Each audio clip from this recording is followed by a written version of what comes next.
Let me see how fast I can say this. So a lot of you have written in asking for more of the podcast. You want, a chance to listen to entire classes if you want to. So we are now offering bonus content. It is a monthly subscription, and it includes expanded unedited episodes, no ads whatsoever, interviews, video episodes, and newsletters including articles, acting exercises, and chapters of Milton's next book. So check it out. Just go to the show notes of this episode, click on the link, and subscribe.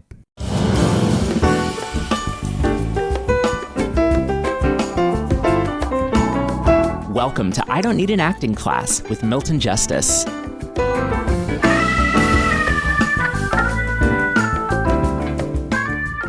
The one thing that I noticed, and this had both to do with Camelot that I saw, and any number of things that it just hit me along the way. And also Caleb wrote me because he went to see the Tom Stoppard play. And he was talking about, what he didn't like about it. And of course, Greg and I saw it in London, and then I saw it again in New York, Leopoldstadt.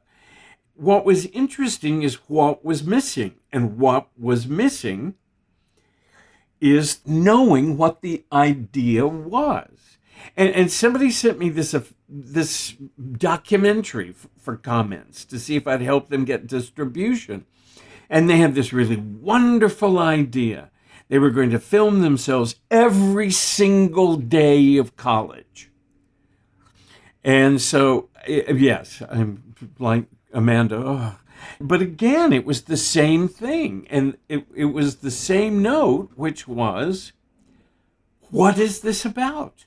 You have to know what it's about. I mean, my researchers, Prue, and I just sat for days and days and days before we started shooting down and out in America, saying, okay, so now what are we saying with this? What are we saying with this? And so somebody shot a documentary, and they had 50,000 hours of footage or some damn thing like that, 5,000 hours of footage, something ridiculous. And so somehow or another, they thought that was a documentary.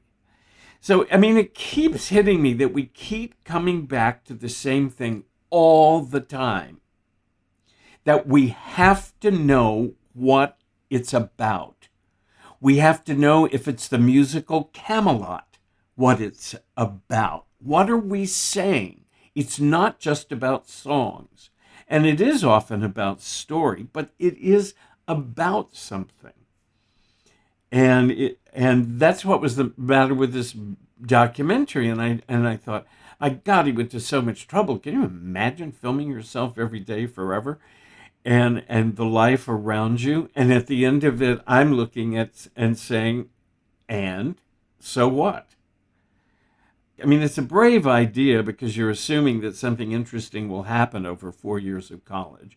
And I haven't been able to make it through it enough to find out. I mean, I can't emphasize enough, and I think when we get back to, after me leaving early today to go to dinner, but when we get back, I think it would, I think that it would be to our advantage to go back to doing commencement exercises and asking ourselves, what is this about? Because I think if we can begin to identify what something is about, and then add to that a real understanding of the size of the idea, and that also is really an issue. I am more and more and more aware how important it is that I, the actor, know what I'm talking about, connect to what I'm talking about, that I have a sense of what I'm talking about, that I, the actor, know what this is. And if I don't, I need to be able to expand myself.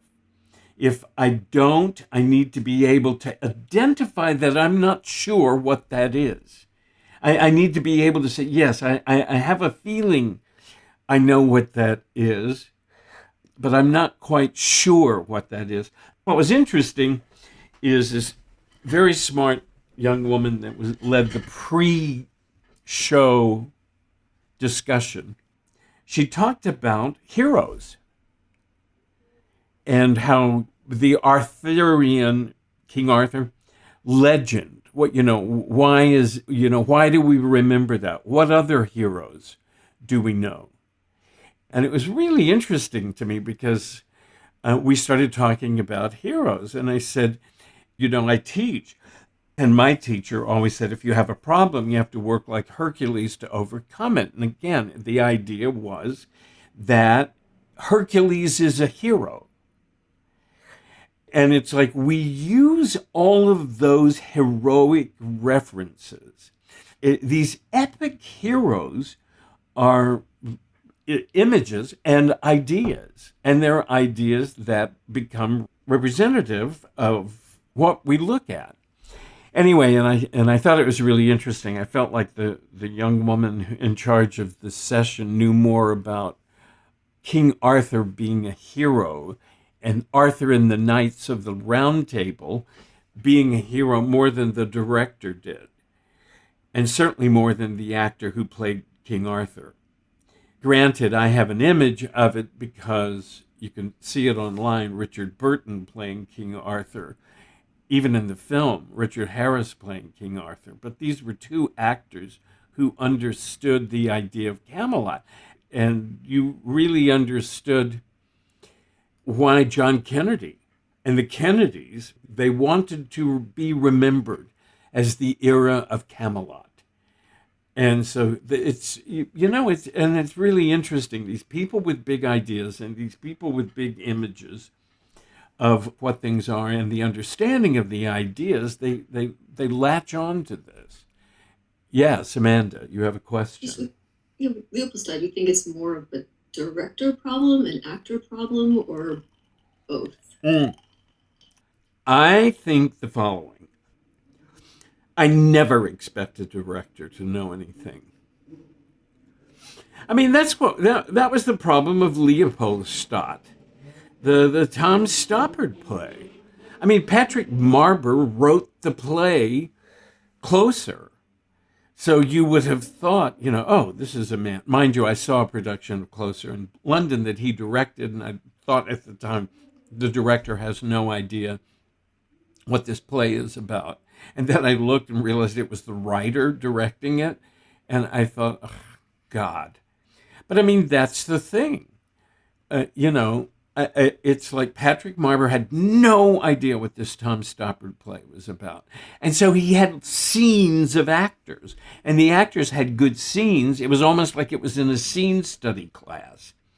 The scene was good, but it had nothing to do with the play. And I think it's a reason, I have to say, Daniel was good as Lancelot, because, oddly enough, we worked on what the songs were about. And I said, Robert Goulet made a top 40 hit out of the song If Ever I Would Leave You. But the song is not about anything but his high notes. And it was beautiful, and it really was. They used to have top 40 radio, and it was in the top 40s for almost a year. But it's like, it wasn't about what he was singing about. And so when I was working with Daniel, I never let him sing. I just only made him talk out what it was about. It was interesting. The opening was really fun, and then it went nowhere.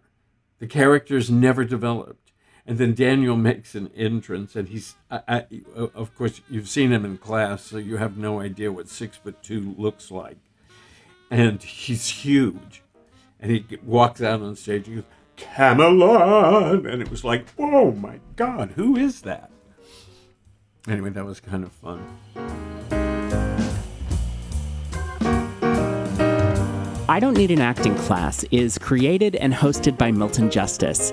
Producer is me, Walker Vreeland, and director of online media is Evan Solers. Music is by Jeffrey Keyser, and for more info on Jeffrey's work, you can go to jeffreykeyser.com.